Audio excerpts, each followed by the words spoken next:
Kilo, यानी 32 quintal. ये दोनों आज के अखबारों की फ्रंट पेज की न्यूज है। ये दैनिक भास्कर है और ये दैनिक जागरण है, दोनों अखबारों के फ्रंट पेज की न्यूज है। 32 अखबारों से देश में 32 जगह बम ब्लास्ट की तैयारी थी। सब नर कराई परस्पर प्रीति, 32 बम ब्लास्ट कराई सब नीति। 32 कुंटल आरडीएक्स इकट्ठा हो गया, 32 गाड़ियां तैयार हो गई, एक एक कुंटल आरडीएक्स 32 गाड़ियों में रखने की तैयारी हो गई। 32 स्थानों पे एक साथ बम ब्लास्ट की तैयारी हो गई। 32 स्थान कौन थे? दिल्ली, गुड़गांव, फरीदाबाद, गाजियाबाद, नोएडा, काशी, मथुरा, अयोध्या, हरिद्वार, जयपुर, चंडीगढ़, देहरादून, लखनऊ, भोपाल, ऐसे 32 शहरों पे बम ब्लास्ट की योजना बनी। और ये योजना किसने बनाया? डॉक्टरों ने। अनपढ़ थे क्या वो? नहीं। अनाड़ी थे क्या वो? नहीं। एमबीबीएस, एमडी, एमबीबीएस, एमएस, कोई गाइनोलॉजिस्ट, कोई फिजिशियन, कोई सर्जन। और इतने पढ़े लिखे डॉक्टरों को किसने गुमराह कर दिया, किसने ब्रेन वॉश कर दिया? कश्मीर के एक तीसरी कक्षा पढ़े हुए मौलवी ने। कश्मीर का एक तीसरी कक्षा पढ़ा हुआ मौलवी MBBS, MD, physician, surgeon, cardiologist, gynaecologist सबको गुमराह कर दिया। अभी तक लगभग 10 डॉक्टर पकड़े जा चुके हैं, कुल 400 डॉक्टर राडार पे हैं। क्यों? और जानते हैं, मैं पिछले 4-5 दिनों से इन डॉक्टरों की कुंडली खंगाल रहा हूं कि ये डॉक्टर पहले क्या थे। तो कोई डॉक्टर का पूर्वज जाट था, कोई डॉक्टर का पूर्वज गुर्जर था, कोई डॉक्टर का पूर्वज जुलाहा का था जो बुनकर का काम करते हैं, दलित परिवार का था, कोई यादव था, कोई कुर्मी था, कोई पटेल था, कोई केवट था, कोई नाई था, कोई धोबी था, कोई ब्राह्मण था, कोई क्षत्रिय था, कोई वैश्य था, कोई दलित था। आखिर ऐसी क्या बात है कि जब तक वो ब्राह्मण, क्षत्रिय, वैश्य, दलित, पटेल, पाटीदार जब तक वो हिंदू है तब तक वो वसुधैव कुटुंबकम की बात सोचता है, नारी तू नारायणी की बात सोचता है, यत्र नारस्तु पूज्यते रमन्ते तत्र देवता की बात सोचता है, जननी जन्मभूमिश्च स्वर्गात् गरीयसी की बात सोचता है, सर्वमंगल मांगल्ये शिवे सर्वार्थ साधिके सोचता है, सर्वे भवन्तु सुखिनः सर्वे सन्तु निरामया होता है। और जैसे वो कन्वर्ट हो जाता है वैसे ही वो बम ब्लास्ट करने लगता है। गड़बड़ कहां है? क्योंकि हमको एक झूठ बताया गया और वो झूठ आम जनता तो नहीं, उस झूठ को बोला है संविधान की शपथ लेने वाले सांसदों, विधायकों और मंत्रियों और जजों ने। पहला झूठ कि वेद, पुराण, बाइबल, कुरान एक समान होता है। यह झूठ बोला है संविधान की शपथ लेने वालों ने। न वेद पढ़ा, न पुराण पढ़ा, न बाइबल पढ़ा, न कुरान पढ़ा, और आम जनता को गुमराह करने के लिए बोल दिया वेद, पुराण, बाइबल, कुरान एक समान होता है। दूसरा झूठ बोला संविधान की शपथ लेने वालों ने कि मंदिर और मस्जिद एक समान होता है। तीसरा झूठ बोला मजहब नहीं सिखाता आपस में बैर रखना। अरे धर्म नहीं सिखाता आपस में बैर रखना, मजहब तो आपस में बैर रखना सिखाता है। चौथा महाझूठ कि गुरुकुल, मदरसा, मिशनरी स्कूल, मॉन्टेसरी स्कूल एक समान होता है। यह सबसे बड़ा झूठ है। लेकिन इस झूठ पर इतने दिन से बोलते आ रहे। संविधान की शपथ ले रहे हैं, संविधान की शपथ लेके वेतन भत्ता, गाड़ी बंगला ले रहे हैं, free air ticket, free rail ticket, आजीवन पेंशन ले रहे हैं, सब कुछ ले रहे हैं हमारे आपके टैक्स के पैसे से। और आपको झूठ बोल बोल के गुमराह किया जाता है कि गुरुकुल मदरसा एक समान होता है। मैं आप लोगों से पूछता हूं, बहुत सारे अधिवक्ता बंधु बैठे, मानी जज साहब बैठे, ये संविधान भारत को बर्बाद करने के लिए बना है कि भारत को आबाद करने के लिए? जोर से बोलिए जरा। अगर ये संविधान भारत के लिए बना है, भारत की संस्कृति के लिए बना है, तो संविधान की व्याख्या नेशन फर्स्ट रख के करना चाहिए या नेशन लास्ट रख के करना चाहिए? लेकिन बहुत सारे संविधान द्रोही, संविधान विरोधी गद्दारों और मक्कारों ने संविधान की व्याख्या नेशन को लास्ट में रख के किया है। और अब जो खतरा आ चुका है, यह ऐसा खतरा है कि शायद आप अभी थोड़ा आश्चर्य हो रहा है। क्यों? क्योंकि आपके घर का कोई बम ब्लास्ट में मरा नहीं है। आपको अभी ज्यादा खतरा इसलिए नहीं दिख रहा है कि आपके परिवार का कोई नहीं मरा। आपको खतरा इसलिए नहीं दिख रहा कि आपकी किसी बेटी के साथ लफ्ज़ जिहाद नहीं हुआ। आपको खतरा इसलिए नहीं लिखा कि आपके घर से किसी किडनैपिंग नहीं हुई। खतरा है। अगर डॉक्टर आतंकवादी हो सकता है तो पायलट आतंकवादी नहीं हो सकता क्या? जोर से बोलिए जरा। भाई जहाज में तो 2 ही लोग रहते हैं ना, 2 ही पायलट होते हैं। अगर उसमें से एक पायलट जिहादी हो गया, दूसरे पायलट को चाकू मारा और पूरी जहाज लेके गिरा दिया तो क्या करेंगे? अगर doctor, MBBS, MD, physician, surgeon, cardiologist, gynaecologist आतंकवादी हो सकता है तो ट्रेन का ड्राइवर आतंकवादी नहीं हो सकता क्या?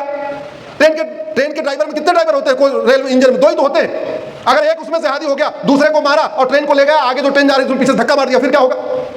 और बस में तो एक ही ड्राइवर होता है, वहां तो 2 ड्राइवर भी नहीं होते। और बस ले जाके पीछे से मार दिया, आगे से मार दिया, नदी में कूदा दिया, तब क्या होगा? ये खतरा बढ़ रहा है, तेजी से बढ़ रहा। इसका समाधान करना पड़ेगा। आज मैं आप लोगों के बीच में ज्यादा नहीं, एक दो समस्याओं का एक दो समाधान बताता हूं। अगर आपके परिवार का कोई व्यक्ति बिछड़ जाए, गायब हो जाए, तो आप क्या करेंगे? जोर से बोलिए जरा। अरे इतना कौन सा मैंने कठिन सवाल पूछ लिया भाई? ढूंढेंगे। आपके परिवार का अगर कोई गायब हो गया तो क्या करेंगे? ढूंढेंगे। ढूंढने के साथ साथ क्या करेंगे? पुलिस में शिकायत करेंगे। अब आप भी ढूंढेंगे और पुलिस भी ढूंढेगी, और दोनों लोग मिलकर ढूंढेंगे, और दोनों की कोशिश ये होगी कि कैसे कर करें जो गुस्से में चला गया, नाराज होकर चला गया, डर के मारे चला गया, कैसे भी चला गया, उसको वापस ले आए। आप नहीं ढूंढ पा रहे, ये काम पुलिस का है। वो सीसीटीवी देखेगी, ये देखेगी, वो देखेगी, सब कुछ खंगालेगी, और खंगाल के उसकी पूरी क्या क्या कोशिश होगी? उसको वापस परिवार से मिलाना।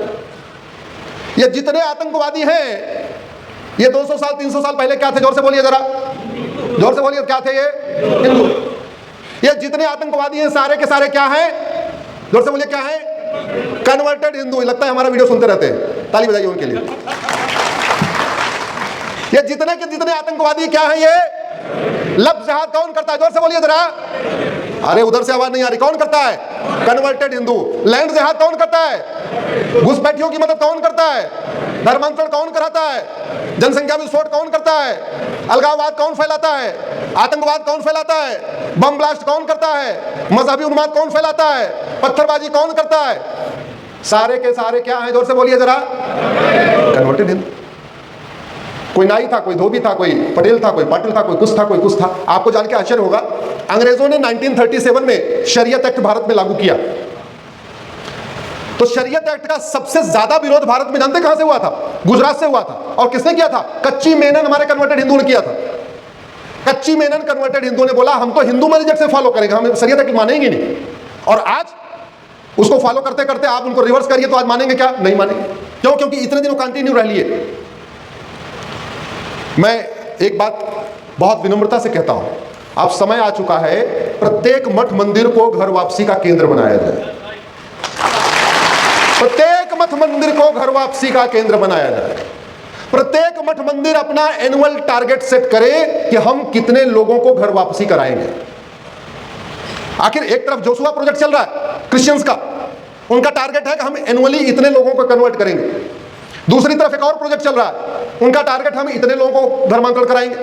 तो क्या हमारे पंडा, हमारे पुजारी, हमारे महंत, हमारे गुरु, हमारे कथावाचक, हमारे भगवत कथावाचक, हमारे आचार्य, हमारे मंडलेश्वर, हमारे महामंडलेश्वर, जितने हमारे पंडा पुजारी हैं, ये घर वापसी का टारगेट नहीं ले सकते क्या? जोर से बोलिए जरा। और जानते हैं धर्मांतरण कराने वालों जो कराते हैं उनका एक ही लेके एक छोटा सा पैकेज है। क्या? आ जाओ हमारे यहाँ कन्वर्ट होके हमारे यहाँ आ जाओ, जन्नत मिलेगी। जन्नत में क्या मिलेगा? दूध की नदी। जन्नत में क्या मिलेगा? फूलों का गद्दा। और जन्नत में क्या मिलेगा? जोर से बोलिए जरा। वो सवाल 125 फीट की, भगवान जाने क्या करेंगे। महिलाओं के लिए कुछ भी नहीं। मुझे समझ में नहीं आ रहा है हमारे प्रत्येक मठ मंदिर से आवाज क्यों नहीं उठ रही है? आ जाओ घर वापसी करो। घर वापसी से 3 तलाक बंद होगा, घर वापसी से हलाला बंद होगा, घर वापसी से मुताह बंद होगा, घर वापसी से मिस्यार बंद होगा, घर वापसी से तहर्रुस बंद होगा, घर वापसी से तलाके हसन बंद होगा, घर वापसी से तलाके अहसन बंद होगा, घर वापसी से तलाके बाइन बंद होगा, घर वापसी से तलाके किनाया बंद होगा, घर वापसी से तुम्हारा बुर्का खत्म होगा, घर वापसी से तुम्हें पूरी आजादी मिलेगी, घर वापसी से सोचने की आजादी, घर वापसी से बोलने की आजादी, घर वापसी के बाद लिखने की आजादी, घर वापसी के बाद वस्त्र की आजादी, घर वापसी के बाद वेशभूषा की आजादी, घर वापसी के बाद मेकअप की आजादी, घर वापसी के बाद खाने की आजादी, घर वापसी के बाद रहने की आजादी, घर वापसी के बाद सम्मान की आजादी, घर वापसी के बाद तुम नौकरानी नहीं बल्कि अर्धांगिनी बन जाओगी, आधे अंग की मलिका बन जाओगी। ये बात हमारे मठ मंदिर से क्यों नहीं उठ रही है? ये बात हमारे धर्मगुरु, हमारे कथावाचक, हमारे महामंडलेश्वर, हमारे आचार्य, हमारे शंकराचार्य क्यों नहीं उठा रहे? उनके पास एक छोटा सा पैकेज है, हमारे पास तो पूरी लिस्ट है। बताना चाहिए कि नहीं बताना चाहिए? बताना चाहिए। इसलिए आज हमारे कोठारी स्वामी जी बैठे हुए हैं। भारत में सबसे भव्य मंदिर तो हमारे भगवान स्वामीनारायण के हैं। महाराज जी एनुअल टारगेट सेट करिए, एनुअल टारगेट सेट करिए। और एक बार बहन बेटियों को पता चला इतना अच्छा पैकेज है, फिर तो अपने घर वालों को डंडे मार मार के ले आएंगे।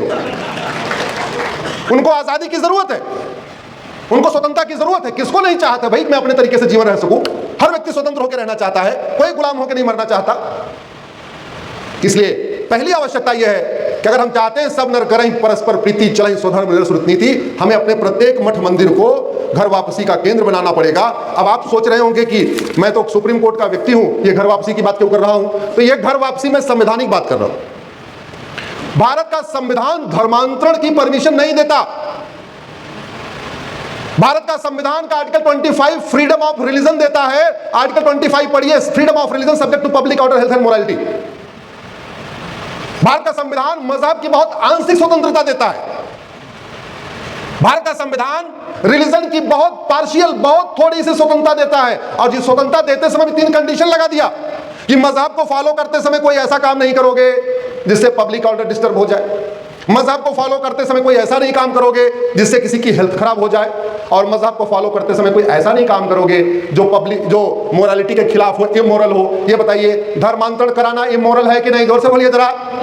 धर्मांतरण कराने से पब्लिक ऑर्डर डिस्टर्ब हो रहा है कि नहीं हो रहा है? धर्मांतरण के बाद जब आदमी कन्वर्ट हो जाता है तो देश में अशांति फैला रहा है कि नहीं फैला रहा है? अल्टीमेटली पूरे देश में अराजकता कौन फैला रहा है? कन्वर्टेड हिंदू। आतंकवाद कौन? कन्वर्टेड हिंदू। जिहाद कौन? कन्वर्टेड हिंदू। मजहबी उन्माद कौन? कन्वर्टेड हिंदू। पत्थरबाजी कौन? कन्वर्टेड हिंदू। तो भारत का संविधान धर्मांतरण स्वतंत्रता देता ही नहीं है। हाँ, भारत का संविधान कहता है भारत की संस्कृति को मजबूत करो, भारत की परंपरा को मजबूत करो, भारत के ज्ञान विज्ञान को मजबूत करो, इक्वलिटी सबको मिलनी चाहिए, लिबर्टी सबको मिल। प्रियम्बल पढ़िए, liberty of thought, liberty of belief, liberty of faith, liberty of worship. ये जितनी लिबर्टी दी हुई है, ये धर्म में है कि मजहब में है? जोर से बोलिए जरा। धर्म में है। इसका मतलब घर वापसी कराने से संविधान मजबूत होगा। घर वापसी कराने से बाबा साहब अंबेडकर का सपना साकार होगा। घर वापसी कराने से गुरु गोलवलकर जी का सपना साकार होगा। घर वापसी कराने से वीर सावरकर जी का सपना साकार होगा। घर वापसी कराने से सरदार पटेल का सपना साकार होगा। इसलिए हम सब लोगों को मिलकर घर वापसी अभियान शुरू करना चाहिए। और घर वापसी अभियान केवल मठ मंदिर से क्यों? ये जितने बिजनेसमैन हैं जो अपने घर में अपने यहाँ काम देते हैं लोगों को, वो घर वापसी क्यों नहीं करा रहे?